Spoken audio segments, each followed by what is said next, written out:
Nga se djetartë, kur kanë folë për kërkimin e ditorisë, kanë thonë, kërkimi i ditorisë, apo kërkimi i dijes, kur është për qëllim dinin Allahu Azza wa Jall, pra kërkimi i ditorisë së Islamit, kanë ranë në ujdi djetarë se është obligim.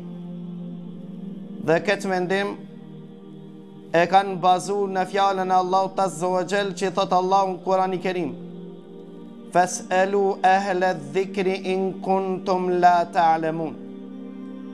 Pyetni të diturit nëse diç nuk dini.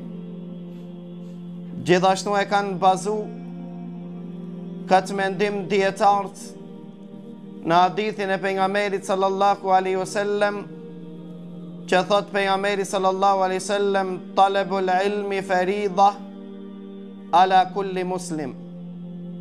Kërkimi i ditorisë. Pra në këtë hadith është për qëllim dituria shariatit e dinit. Është obligim për çdo besimtar. Derisa Abdul Barri në librin e atij transmeton ijma, pra kanë rënë në ujdi dietarët se kërkimi i diturisë është obligim. Pra kërkimi dhe mësimi dinit Allahu Azza wa Jall është obligim. E pastaj e kanë definu dhe cila pjesë dhe çka duhet të din besimtari, apo të jem më i saktë çka duhet të din çdo besimtar. Dietarët kanë thonë se kur jemi në kërkimin e diturisë, kërkimi i diturisë të dinit Allahu Azza wa Jall është dy lloj. I pari lloj është farz o ain, që do të thotë obligim i çdo individi. Dhe lloji i dytë është farz kifaj, që do të thotë obligim kolektiv, që nëse dikush nga ummeti i Muhammedit sallallahu alaihi wasallam përcaktohet e studion Islamin në mënyrë detaje, ai shpërblehet dhe gjunoi mëkati bjen nga të qartë. Pra na nuk do të flasmi për këtë lloj. Ne me emrin Allahu Azza wa Jall do të flasmi për llojin e parë, që është obligim detyrë, është farz ain, që të njihet besimtari nga feja Allahu Azza wa Jall, dhe nëse tregohet neglizhent, nuk i kushton rëndësi kësaj diturie, nuk ka arsye tim të Allahu Azza wa Jall. Për këtë arsye dietarët kur kanë folën këtë tematik, ka thonë farz o ain është tre lloj. I pari lloj, farz ain, që është vazhdimisht obligim individual, i përgjithshëm për çdo besimtar dhe besimtar, dhe është i përhershëm çdo kohë që të mësohet.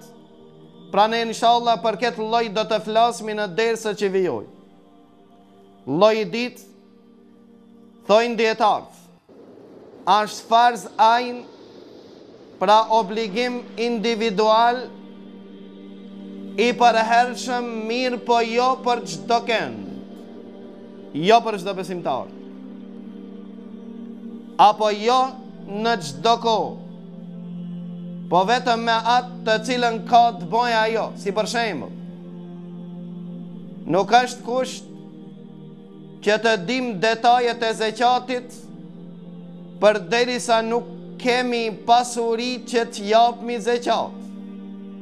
Nuk e ka obligim dhe detyrë që të njihet besimtari me rregullat e haxhit në mënyrë detaje përderisa nuk e ka obligim haxh. Dhe lloji i tretë, kanë thonë dietarët, është obligim farz ain i çdo individi, mirë po nuk është i zakonshëm, po jo i zakonshëm. Pra për ndodhit të reja që ndodhin, atëre duhet besimtari gjithashtu të njihet me sendet të cilët ndodhin gjatë kohëve të veçanta. Ne inshallah me emrin Allahu Azza wa Jall, pra do të flasmi për llojin e parë, që nuk arsjetohet as një besimtar nëse nuk ndan kohë për të mësu atë. E pastaj dietarët kanë folë dhe kanë thonë, këtë lloj të diturisë, pra njohja e fesë Allahut Azza wa Jall, prej kur obligohet besimtari që të dinë. Ka thonë dietarët se besimtari është i obliguar të vepron me dinin e Allahut prej atë ditë kur hin moshën madhore. A e ka obligim që të mëson këtë lloj të diturisë, të din nga feja Allahut Azza wa Jall para se të hin moshën madhore? Di mendime nga dietar. Imam Khatib el Baghdadi dhe Imam Nawawiu thot, fëmiu para se të hin moshën madhore obligohet që të njeh nga dini Allahut atë lloj të diturisë që e ka farz ain para se të hijen moshën madhore. Thot për shkak se kur të hijen moshën madhore të jetë i pregaditur i armatosur me dituri, të jetë i pregaditur dhe i armatosur me dituri dhe të din të vepron obligime që Allahu Azza wa Jall ja ka kërku. Ndërsa Ibn Hazmi dhe Imam Ghazaliu thot, preferohet fëmiu para se të hin moshën madhore të mëson dinin Allahut, në veçanti këtë lloj të diturisë. Thot vetëm atë ditë që do të hijen moshën madhore, atëre i bëhet obligim. Dhe do të flasmi ndersat e arshëm inshallah, cilin dituri të parë e ka obligim atë ditë të mëson. Pra e mëson shahadetin, pastaj e nis me mësu namazin dhe kështu me radhë. Mirë po mendimi ma i sakt për t'i bashku kur i jemi tek fëmiu, kanë thonë dietarë dhe kia është mendimi ma i sakt, se mendimi i dytë që thot Ibn Hazmi dhe Imam Ghazaliu, se fëmiu preferohet të mëson fen e Allahut para se të hin moshën madhore, mirë po prindi obligohet që t'ja mëson fëmis fen e Allahut para se me hin moshën madhore. Ta është e vërtet se fëmiu kur të hijen moshën madhore prej asaj dite, ja fillon lapsi me regjistru. Nga se thot pejgamberi sallallahu alaihi wasallam, lapsi është ngrit, pra nuk shënon nga fëmiu i cili s'ka hin moshën madhore deri të hin moshën madhore. Pra nuk ja regjistron gjunat, ndërsa sevapet dhe kjo mëshira e Allahut ja regjistron fëmis edhe para se të hin moshën madhore. Dhe ju dini hadithin e pejgamberit sallallahu alaihi wasallam, që kur e ngriti një grup, një fëmijë në hax, dhe e pyeti pejgamberin sallallahu alaihi wasallam se ki fëmija ka hax. Pejgamberi sallallahu alaihi wasallam o përgjigj dhe tha, ki fëmijë ka hax mirë, po jo haxhin e islamit, do me thonë jo farz, nafile dhe vullnetare.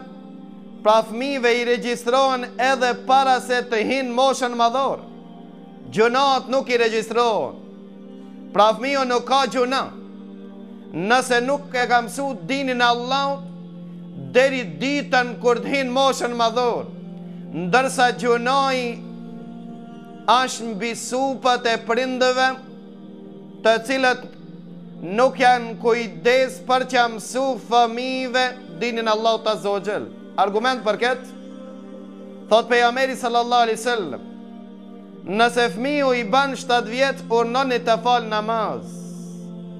Nëse fëmiu i ban 10 vjet dhe nuk ndëgjon rahni, kjo porosim, ki mesazh dhe ki urdhër, Kjo përgjegjësi bjen mbi supët e prindë. Nga se pejgamberi Allahut thot, i drejtohet prindërve dhe i thot, ornoni fëmijët e juaj nëse janë moshën 7 vjeçare të bëjnë namaz. Nëse i bëjnë 10 vjet rani. Pra obligohet prindi që mëson fëmijës dinin e Allahut para se të hinë moshën madhore, ndërsa nëse hinë moshën madhore, atëherë fëmiu automatikisht obligohet që të mëson dinin e Allahut azza wa jall. Kjo ishte për fëmin i cili ende s'ka hinë moshën madhore.